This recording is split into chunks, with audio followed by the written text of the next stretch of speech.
Well, hello, sharks, and all our friends that are out there watching. I am so excited that I get to read you a bedtime story tonight. The story that I chose is called Enemy Pie, and if you haven't read it, you're going to enjoy it. And if you have read it, you know that it is a classic. Again, it is Enemy Pie by Derek Munson, illustrated by Tara Calhoun King. Oh, I'm so excited. Thank you for inviting me in tonight.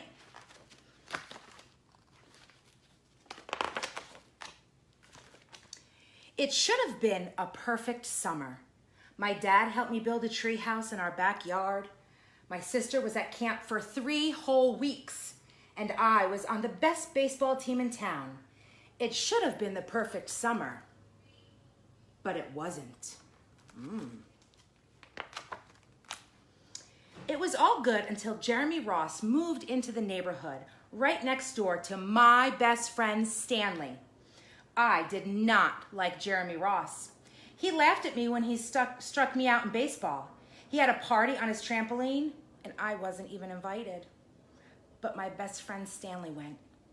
Jeremy Ross was the one and only person on my enemy list. I never, ever had an enemy list until he moved into my neighborhood. But as soon as he came along, I needed one. I hung it up on my treehouse where Jeremy Ross was not allowed to go. There he is, hanging it up. Dad understood things like this and like enemies. He told me that when he was my age, he had enemies too. But he knew of a way to get rid of them. I asked him to tell me how. Tell you how? I'll show you, he said. He pulled a really old recipe book off the kitchen shelf. Inside, there was a worn-out scrap of paper with faded handwriting. Dad held it up and squinted at it. Enemy pie, he said, satisfied. You may be wondering what exactly is enemy pie. I was wondering too, but Dad said the recipe was so secret he couldn't even tell me. So I decided it must be magic. I begged him to tell me something, anything. I will tell you this, he said. Enemy pie is the fastest known way to get rid of enemies. Now, of course, this got my mind working. What kinds of things, disgusting things, would I put into a pie for my enemy? I brought Dad some weeds from the garden, but he just shook his head. I brought him earthworms and rocks, but he didn't need those at all. I gave him the gum I'd been chewing all morning. He gave the gum right back to me. I went out to play alone. I shot baskets until the ball got stuck on the roof. I threw a boomerang that never came back to me. And all the while, I listened to the sounds of my dad chopping and stirring and blending the ingredients of enemy pie. This could be a great summer after all. Enemy pie was going to be awful. I tried to imagine how horrible it must smell, and worse yet, what it would look like. But when I was in the backyard looking for ladybugs, I smelled something really good. And as far as I could tell, it was coming from our kitchen. I was a bit surprised. I went in to ask Dad what was wrong. Enemy pie should not smell good. But Dad was smart. If enemy pie smelled bad, your enemy would never eat it, he said. I could tell he'd made enemy pie before. But the buzzer rang, and Dad put on the oven mitts and pulled the pie out of the oven. It looked like plain old pie. It really looked good enough to eat. I was catching on. But still, I wasn't really sure how this enemy pie thing worked. What exactly did it do to my enemy? Maybe it made their hair fall out or their breath really stinky. Maybe it made bullies cry. I asked Dad, but he was no help. He wouldn't tell me a thing. But while the pie cooked, he filled me in on my job. That pie does look good. He talked quietly. This is one part of enemy pie that I can't do. In order for it to work, you You need to spend the whole day with your enemy. Even worse, you have to be nice to him. It's not easy, but that's the only way that enemy pie can work. Are you sure you want to go through with this?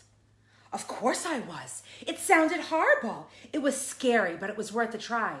All I had to do was spend one day with Jeremy Ross. Then he'd be out of my hair for the rest of my life. I rode my bike to his house and I knocked on the door. When Jeremy opened the door, he seemed surprised. He stood on the other side of the screen door and looked at me, waiting for me to say something. I was so nervous.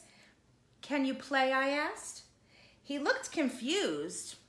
I'll go ask my mom, he said. He came back with his shoes in his hand. His mom walked around the corner to say hello. You boys stay out of trouble, she said, smiling.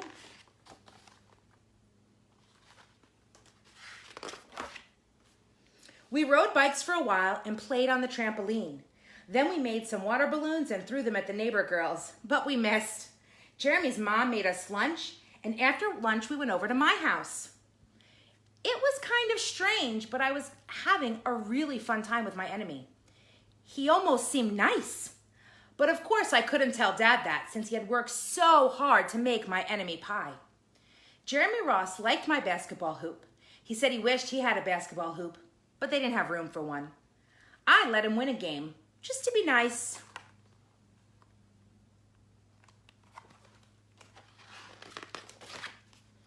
Jeremy Ross knew how to throw a boomerang. He threw it and it came right back to him. I threw it and it went over my house and into the backyard. When we climbed over the fence to find it, the first thing Jeremy noticed was my tree house. Remember what's in that tree house? My tree house was my tree house. I was the boss. If my sister wanted in, I didn't have to let her in. If my dad wanted in, I didn't have to let him in. And if Jeremy wanted in, can we go in, he asked?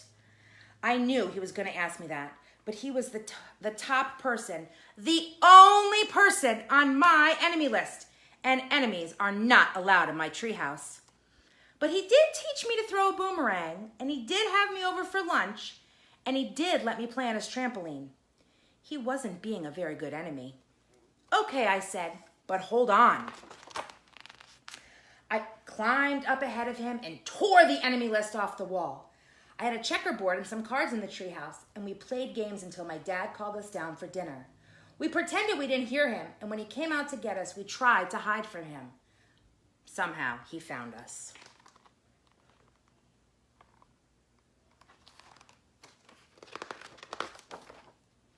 Dad made us macaroni and cheese for dinner, my favorite.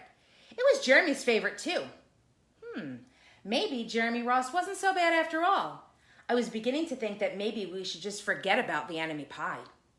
But sure enough, after dinner, Dad brought out the pie. I watched as he cut the pie into 8 thick slices. Dad, I said, it sure is nice having a new friend in the neighborhood. I was trying to get his attention and trying to tell him that Jeremy Ross was no longer my enemy. But Dad only smiled and nodded. I think he thought I was just pretending. Uh-oh. Dad dished up 3 plates side by side with big pieces of pie and giant scoops of ice cream. He passed one to me and one to Jeremy. Wow, Jeremy said, looking at the pie. My dad never makes pie like this. It was at that point that I panicked. I didn't want Jeremy to eat enemy pie. He was my friend and I couldn't let him eat it. Jeremy, don't eat it. It's bad pie. I think it's poisonous or something. Jeremy's fork stopped before reaching his mouth. He crumpled his eyebrows and looked at me funny. I felt relieved. I had saved his life. I was the hero.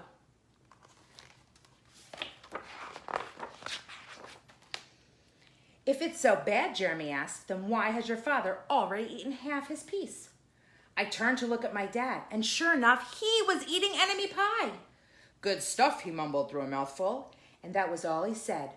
I sat there watching them eat enemy pie for a few seconds. Dad was laughing, Jeremy was happily eating, and neither of them was losing any hair at all. It seemed safe enough, so I took a tiny taste. Enemy pie is delicious. After dessert, Jeremy rode his bike home, but not before inviting me over to play on his trampoline in the morning. He said he'd teach me how to flip. As for enemy pie, I still don't know how to make it. I still wonder if enemies really do hate it, or if their hair falls out, or their breath turns bad. But I don't know if I'll ever get an answer, because I just lost my best enemy. I hope you enjoyed this book as much as I did. It makes me smile every time I read it, and I hope that none of you have any enemies out there. Thank you for allowing me to come in and read you a bedtime story. Have a wonderful night, sweet dreams, and I will see you all tomorrow. Bye-bye.